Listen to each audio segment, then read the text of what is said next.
जी हाँ दोस्तों, क्या चाल है आप लोगों का। दोस्तों, हमारी एक हिंदू बहन है जो कि अल्लाह ताला के बारे में बात कर रही है। ज़रा सुनिए ज़रा कि ये क्या करी, फिर इसको जवाब देते हैं ज़रा लॉजिकली तरीके से ना।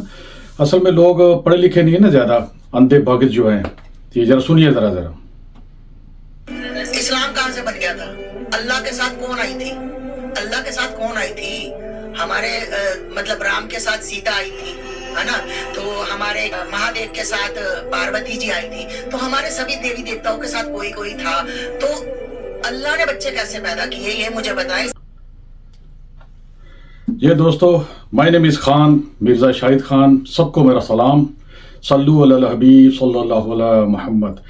ये दोस्तों, ये है कि लोग जो पढ़े लिखे नहीं है ना, इस तरह की बकवास और इस तरह की चीज़ें, ये जाहलों वाली बातें जो है नहीं करती। ये हमारी बहन पता नहीं कितना पढ़ा लिखी है, कितनी पढ़ी लिखी है मुझे नहीं पता, पर अब ये इसके बयान से पता चल गया ये कितनी पढ़ी लिखी है। अब ये कह रही है कि अल्लाह ताला के बच्चे क्यों नहीं है। अरे मेरी बहन, खुदा तुम्हें अकल दे कि खुदा को या भगवान को ज़रूरत क्या है, ये तो इंसानों की ज़रूरत है। इस तरह पे इंसानों और भगवान में फ़र्क क्या रहेगा। तुमने कहा जी राम जी की बीवी थी, तो अल्लाह की बीवी क्यों नहीं।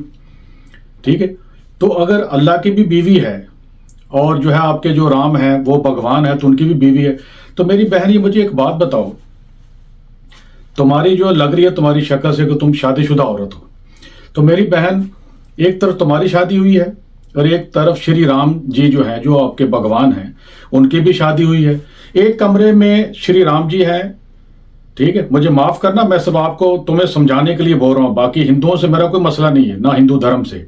तुम्हारी ये बकवास है, उसका जवाब देने के लिए मुझे वीडियो मैंने बनाई। एक तरफ श्री राम जी एक कमरे में सुहागरात मना रहे हैं, दूसरी तरफ तुम्हारी शादी, तुम भी सुहागरात मना रही हो। तो भगवान में और इंसान में फर्क क्या हुआ। उसके बाद श्री रामचंद्र जी खाना खाते हैं, खाना खाने के बाद वो टॉयलेट जाते हैं और तुम भी खाना खाती हो। दो टॉयलेट हैं घर के अंदर, एक श्री रामचंद्र जी वहां बैठे हुए हैं टॉयलेट में और एक तरफ तुम टॉयलेट में बैठी हुई। तो फर्क क्या होगा इंसानों में और भगवान में। तो मेरी बहन, खुदा तुम्हें अकल दे कि ये इंसानों की जरूरत है, ये बच्चे, ये बीवी, ये पैसा, ये सब चीजें। भगवानों को, खुदा को इसकी कोई जरूरत नहीं है कि वो बीवियां ढूंढे फिरे और उसकी ख्वाहिश हो कि मेरी बीवी हो, मेरे बच्चे हों, वो भी सुहागरात मनाए। कुछ शर्म करो। तुम अपने ही भगवानों की तौहीन करने पर तुली हुई हो। अब तौहीन कैसे तुम कर रही हो कि तुम इस तरह की जो बातें करोगी तो तुम्हें जवाब तो दिया जाएगा। फिर आप सुने, श्री रामचंद्र जी भगवान है, आप बोल रही है ना, मगर वो ठीक है, रामायण तो पढ़ी होगी आपने। अब जिसने नहीं पढ़ी, मैं बताता हूं कि मैंने पढ़ी हुई है रामायण। हालांकि मैं मुसलमान हूं, इसके बावजूद रामायण मैंने पढ़ी और फिर भी मुसलमान हूं। पढ़ने से कुछ नहीं होता, कोई कुरान पढ़ेगा तो मुसलमान थोड़ी हो जाएगा, तो पढ़े इंफॉर्मेशन के लिए।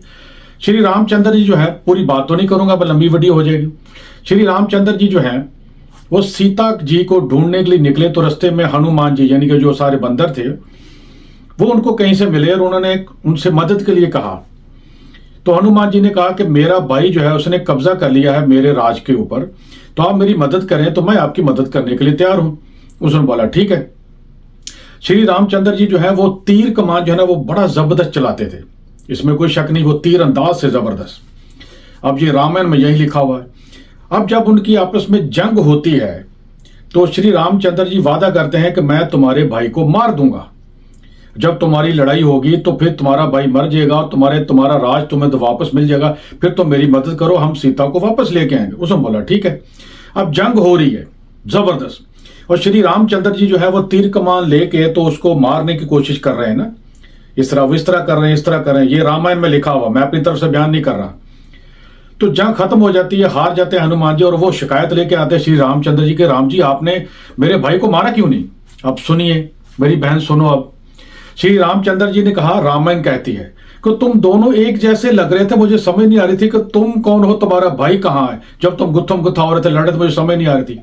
अब मुझे बताओ, भगवान को नहीं पता कि दोनों में फर्क क्या है। दोनों एक जैसे नजर आ रहे हैं, तो फर्क अब फैसला ये हुआ कि अगली दफा हनुमान जी कहते हैं कि मैंने गले में कोई चीज डालूंगा, माला या कोई चीज, तो मेरी निशानी होगी कि मैं हनुमान हूं, वो मेरा भाई है। तब श्री रामचंद्र जी ने इस काबिल हुए कि उसको देख के फर्क पता चला कि ये हनुमान जी हैं और ये उसका भाई है। उसको मारा तो फिर आगे चले। अब बताएं मुझे, श्री रामचंद्र जी आपके तो भगवान है, तो उसको पता क्यों नहीं चला दोनों में से। चले आगे चलते हैं। अब मुझे बताएं, आप कहती कि राम राज आना चाहिए, राम राज आना चाहिए, ठीक है, आ जाए।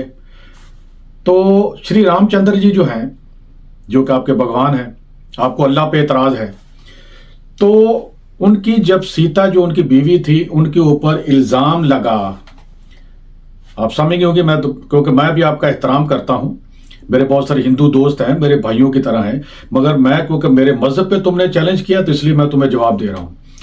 इल्जाम लगा था, और किसने उस राज के अंदर, यानी कि जब सीता जी वापस आ गई थी कितने सालों बाद रावण के साथ, तो किसने शक किया था कि ये पवित्र नहीं है, ये पाक नहीं है। तो श्री रामचंद्र जी ने जब सुना ये बात उन तक पहुंची कि उनके राज में, उनके हुकूमत में लोग इस तरह की बातें कर रहे हो, बंदा एक ही था वो, फिर बात फैल गई। तो श्री रामचंद्र जी ने क्या कहा था, अगर वो भगवान थे तो कहते भी नहीं मुझे पता है, मगर कहा कि तुम्हें अग्नि परीक्षा देनी होगी। किसको? अपनी सगी बीवी सीता को। अग्नि परीक्षा मतलब कि वो जलती हुई आग के ऊपर वो चलेगी नंगे पांव, अगर वो उसको आग ने छुआ नहीं, कुछ नहीं हुआ, तो वो पवित्र है, पाक है, बेकसूर है। तो मुझे ये बताओ, अब पता चला कि भगवान क्या होता है और इंसान क्या होती है, ये सब इंसानों वाली बातें। तो मेरी बहन, आपसे गुजारिश है कि किसी से बात करने से पहले, किसी के धर्म के ऊपर या किसी के घर पे पत्थर मारने से पहले है कि अपना घर भी देख लो कि तुम लोग जो है ना वो इसका जवाब दे पाओगे कि नहीं। तो इसलिए अल्लाह को कोई ज़रूरत नहीं है किसी बीवी की, बच्चों की। उसको क्या ज़रूरत है? ज़रूरत तो हमें है, उसने हमारे लिए चीज़ें पैदा की हैं, उसको क्या ज़रूरत है? अगर उसको ज़रूरत है, ये ख्वाहिशात होती है, हवस होती है, कुछ चीज़ें होती हैं, तो उसको अलग तो इसकी ज़रूरत नहीं है। तो मेरे ख्याल में काफ़ी आप लोगों के लिए। तो बराए मेहरबानी इससे परहेज करें, नफरतें मत फैलाएं, प्यार मोहब्बत रखें। अंग्रेज़ों के आने से पहले जिस तरह हिंदुस्तान था ऐसा बनाएं, अंग्रेज़ों के गुलाम मत बने। अंग्रेज यही चाहता था और यही आप लोग उसकी काम कर रहे हो। आप श्री रामचंद्र जी के मानने वाले होते तो आप इस तरह की बातें ना करते। श्री रामचंद्र जी के नाम पे आप लोगों ने जो यहाँ नफरतें फैलाई हैं, खून खराबा कर रहे हो, तो इसका मतलब ये है कि श्री रामचंद्र जी खुश होंगे। मैं इतना गारंटी के साथ कहता हूँ, अगर श्री रामचंद्र जी आज आ जाएं और सीता जी भी आ जाए, तो आप सबको वो गोली मरवाने का ऑर्डर देंगे जो उनके नाम पे जो कर रहे हो, जो कत्ल गारत तुम लोगों ने मचाई हुई। तो दोस्तों, इंशाल्लाह फिर नई वीडियो में किसी और में मिलेंगे इंशाल्लाह ताला। आपको वीडियो अच्छी लगी तो लाइक करें, शेयर करें और सब्सक्राइब करें। तस्वीरानी, अस्सलाम वालेकुम।